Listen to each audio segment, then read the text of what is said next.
தந்த வாக்குக்கெல்லாம் காலம் அருகில் உண்டு.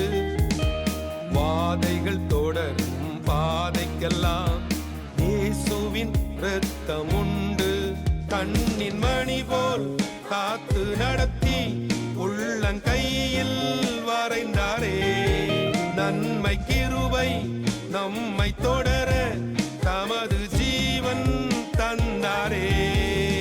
உமதன்புக்கு என்ன சொல்லுவேன், உம் நாமம் நான் பாடுவேன். உமதன்புக்கு என்ன சொல்லுவேன், உம் நாமம் நான் பாடுவேன். அல்லேலூயா. சந்தோஷமாய் சொல்லுவோம் அல்லேலூயா. கர்த்தர் நல்லவர்.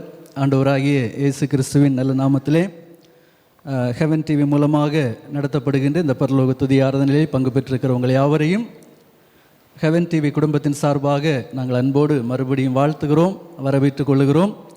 பொதுவாக ஒவ்வொரு இடங்களிலும் ஆண்டவர் இந்த ஊழியத்தை கொண்டு செல்லும்போது பல காரியங்களை நாங்கள் கண்கூடாக பார்க்க முடிகிறது, அனுபவிக்க முடிகிறது. அதனுடைய பின்னணியங்களை நாங்கள் யோசித்து பார்க்கும்போது கர்த்தர் ஏதோ ஒரு நோக்கத்தோடு, ஏதோ ஒரு முகாந்தரத்தோடு ஆண்டவர் ஒவ்வொரு இடங்களிலே இந்த ஊழியத்தை கொண்டு செல்லுகிறார். இந்த ஊழியத்தினுடைய அன்பு சகோதரர் அவர்களோடு இணைந்து பயணிக்கிற எங்களை ஆண்டவர் கொண்டு செல்லுகிறார் என்பதை காண முடிகிறது. அந்த அடிப்படையிலே இன்றைக்கு கர்த்தருடைய பெரிய கிருபையினாலே இந்த சாந்தபுரம் CSI திருச்சபையிலே ஆண்டவர் எங்களை கொண்டு வந்திருக்கிறார்.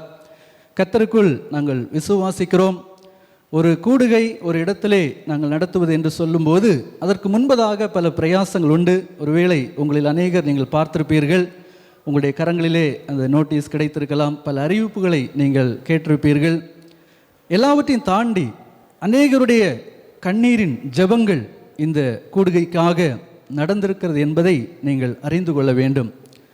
அப்படி ஒரு ஜெபத்தோடு விசேஷமாக ஆண்டவருடைய ஆலய பிரகாரத்துக்குள் நான் வந்திருக்கும் போது நிச்சயமாகவே ஆண்டவருடைய பிரசன்னம் நம்ம மத்தியிலே கடந்து வரும், எந்த சந்தேகமும் இல்லை. விசுவாசிக்கிறவங்க கைகளை உயர்த்தி சொல்வீங்களா அல்லேலூயா? சந்தோஷமாய் சொல்வீங்களா அல்லேலூயா? இந்த மிஷனரி ஊழியத்திற்காய் நீங்கள் தோள் கொடுக்க வந்திருக்கிறீர்கள். ஆண்டவர் நிச்சயமாய் உங்களுடைய குடும்பங்களை பொறுப்பெடுப்பார். 2009ஆம் ஆண்டு தேவன் நேபாள் என்கிற ஒரு தேசத்தை குறித்த ஒரு தரிசனத்தை, சுமார் 3 கோடி ஜனங்கள் இயேசுவை அறியாமல் நித்திய நரகத்தை நோக்கி ஓடிக்கொண்டிருக்கிற ஜனங்கள், ஒரு முறையாகிலும் ஆண்டவராய் இயேசுவை கேள்விப்பற்றாத கோடிக்கணக்கான ஜனங்கள் இப்படிப்பட்ட இருளுக்குள் இருக்கிறார்கள் என்று சொல்லக்கூடிய ஆண்டவருடைய ஒரு ஏக்கத்தை, ஒரு பெருமூச்சை இந்த ஊழியத்தினுடைய அன்பு ஸ்தாபகர் அருமையான சகோதரர் மேத்யூ அவர்களுக்கு தேவன் கொடுத்தார். எப்படி யோனாவுக்கு ஒரு நினிவேயுடைய ஒரு தரிசனத்தை ஆண்டவர் கொடுத்தாரோ, வலதுகைக்கும் இடதுகைக்கும் வித்தியாசம் அறியாத லட்சக்கணக்கான ஜனங்களுக்காக நான் பரிதபியாமல் இருப்பேனோ என்று சொல்லி ஆண்டவர் ஒரு வெளிப்பாடை கொடுத்தாரோ, அதே போல ஒரு தேசத்தை குறித்த ஒரு வெளிப்பாடை, ஒரு தரிசனத்தை தம்முடைய மகனுக்கு ஆண்டவர் கொடுத்தார். 2010ஆம் ஆண்டு அந்த தேசத்தில் அவர்கள் போகிறார்கள். பார்க்கிற இடமெல்லாம் அந்தகாரங்கள் சூழ்ந்திருக்கிற ஒரு நிலைமைகள், எங்கு பார்த்தாலும் மூட நம்பிக்கைகள், ஜனங்கள் பாவ சாப கட்டுகளுக்குள் அடிமைப்பட்டிருக்கிற நிலைமைகளை பார்க்கிறார்கள். அந்த தேசத்திலே தங்கி பல நாட்களாய் ஜெபித்த அனுபவங்கள் உண்டு. கிட்டத்தட்ட 4-5 ஆண்டுகள் மிக கடினமாக அவர்கள் தனியாக நின்று இந்த ஊழியத்தை ஆண்டவருடைய கிருபையினாலே அடுத்தடுத்த ஒரு நிலைமைக்கு கொண்டு வந்தார்கள். அந்த தேசத்திலே பல கிராமங்களிலே சுற்றி நடந்து சுவிசேஷத்தை அறிவித்த பிறகும் அந்த சுவிசேஷத்திற்கு கீழ்ப்படுகிற ஜனங்கள் மிகவும் குறைவாகவே காணப்பட்டார்கள். ஆனால் 2015ஆம் ஆண்டு நேபாள் தேசத்திலே திடீரென்று ஏற்பட்ட ஒரு மிகப்பெரிய பூகம்பம், அங்குள்ள மக்களுடைய அந்த கலாச்சாரங்களை நீங்கள் பார்ப்பீர்கள் என்று சொன்னால், சில இடங்களிலே மிக அதிகமான வறுமைகள், சாப்பாட்டிற்கே கஷ்டப்படுகிற நிலைமைகள் இருக்கும். சில இடங்களிலே மக்கள் உலக பிரகாரமான ஆடம்பரங்களுக்குள் சிக்கி இருக்கிற ஒரு சூழ்நிலைகளை காண முடியும். குறிப்பாக வெளிநாடுகளிலிருந்து அந்த தேசங்களுக்கு அநேகர் வருவார்கள். அவர்களை மகிழ்விக்கக்கூடிய பல தொழில்களை அங்குள்ள மக்கள் செய்வார்கள். பணத்திற்காக தங்களை விற்று போடுகிற ஒரு அவலமான ஒரு நிலைமைகளை அங்கே பார்க்க முடிந்தது.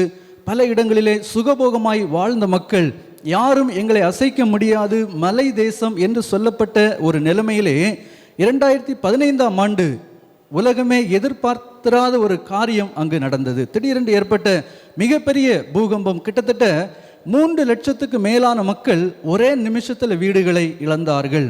பல ஆயிரக்கணக்கான மக்கள் அப்படியே மண்ணுக்குள் புதைக்கப்பட்டார்கள். ஒரு கடுமையான ஒரு வேதனையை அந்த தேசம் சந்தித்தது.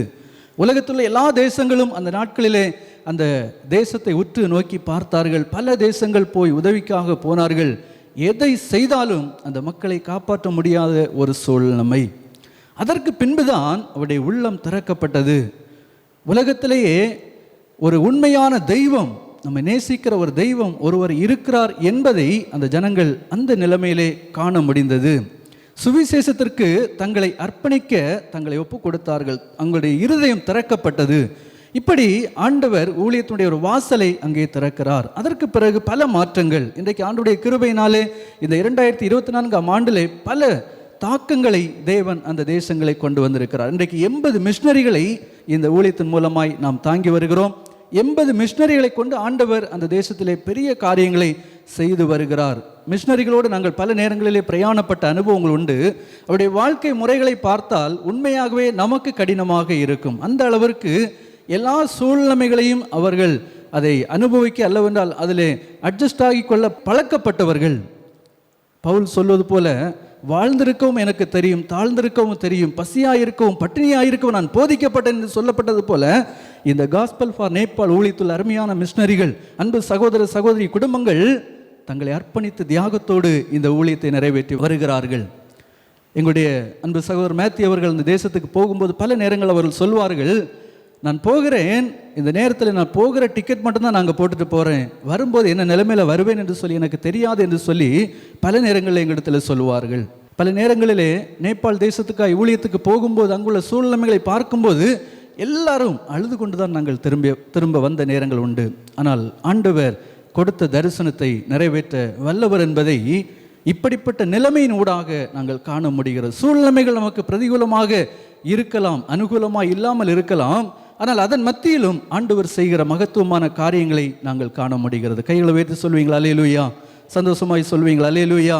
சில கிராமங்களில் எதிர்ப்புகள் எழும்பும். ஆனால் யார் எதிர்ப்பாளர்களாக எழும்புகிறார்களோ அவர்களே ஆண்டவருடைய சமூகத்திலே கடந்து வருவதை பார்க்க முடிகிறது.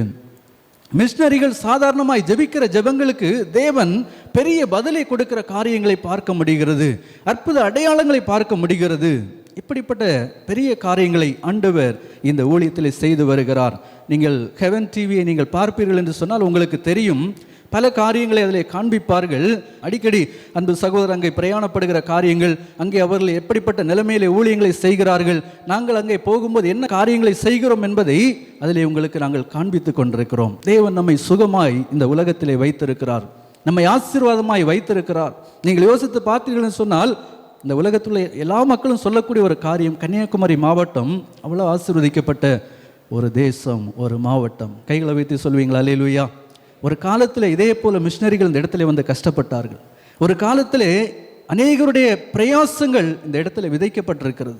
ஒரு காலத்திலே சுகபோகமாய் வாழ வேண்டியவர்கள் தங்களுடைய சுகபோகத்தை வெறுத்து, தங்களுடைய மேன்மைகளை வெறுத்து கர்த்தருக்காக இந்த இடத்திலே கோதுமை மணிகளாய் விதைக்கப்பட்டார்கள். அதனுடைய பலன்தான் இப்படிப்பட்ட திருச்சபைகள், நீங்களும் நானும். இந்த ஒரு தாக்கத்தை ஆண்டவர் இன்றைக்கு நேபாள் தேசத்திலே கொண்டு வர விரும்புகிறார். இந்த ஊழியத்திலே உங்களை அர்ப்பணிக்க ஆண்டவர் உங்களோடு இடைப்பட்டு கொண்டிருக்கிறார். நீங்கள் யோசித்து பாருங்கள், ஒரு வருடத்திலே நாம் செய்யக்கூடிய செலவுகள், ஒரு மாதத்திலே நாம் செய்யக்கூடிய செலவுகள், ஒரு நாளிலே நாம் செய்யக்கூடிய செலவுகள் ஒரு கணக்கு போட்டு பார்த்தால் தேவன் மற்றவர்களுக்கும் நமக்கும் வைத்திருக்கிற வித்தியாசத்தை நாம் கண்டுகொள்ள முடியும். சில குடும்பங்களோடு பேசும்போது நாங்கள் கேள்விப்படுவோம், லட்சக்கணக்கான பணங்களை மருத்துவமனையிலே கொண்டு செலவு பண்ணுகிற ஒரு நிலைமை. கஷ்டப்பட்டு உழைக்கிறார்கள், உழைப்பின் பணங்கள் பெரும்பகுதி மருத்துவமனைக்கு போகிறது. ஆண்டவர் உங்களையும் என்னையும் இப்படிப்பட்ட கொள்ளை நோய்களுக்கு, இப்படிப்பட்ட தீமைகளுக்கு விலக்கி பாதுகாக்கிறார். எத்தனையோ பிள்ளைகளுக்கு கிடைத்திராத பெரிய கிருபைகளை தேவன் உங்களுடைய குடும்பத்தில் இருக்கிற பிள்ளைகளுக்கு கொடுத்திருக்கிறார். உங்களுடைய பிள்ளைகளுக்கு நீங்கள் என்ன காரியங்களை செய்கிறீர்கள் என்பதை நீங்கள் யோசித்து பார்க்கும்போது உங்களுக்கு புரியும், கர்த்தர் எவ்வளோ அருமையாக நம்முடைய குடும்பங்களை நடத்தி வருகிறார். இன்றைக்கு நேபாள் தேசத்தில் சில காரியங்கள் எங்களுடைய மனதில் அடிக்கடி பாதிப்பதுண்டு. நாங்கள் கடைசியாக போயிருந்த நேரத்தில் ஒரு ஹோமுக்கு போயிருந்தோம். அந்த பிள்ளைகளுடைய அந்த எதிர்பார்ப்புகளை பார்க்க முடிந்தது.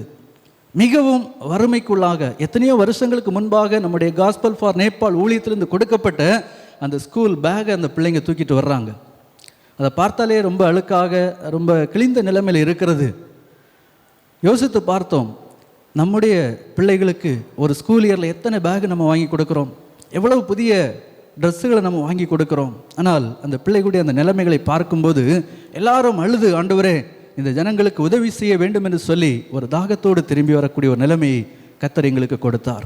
இன்றைக்கு 330 பிள்ளைகளை பராமரிப்பதற்கு தேவன் கிருபை தருகிறார்.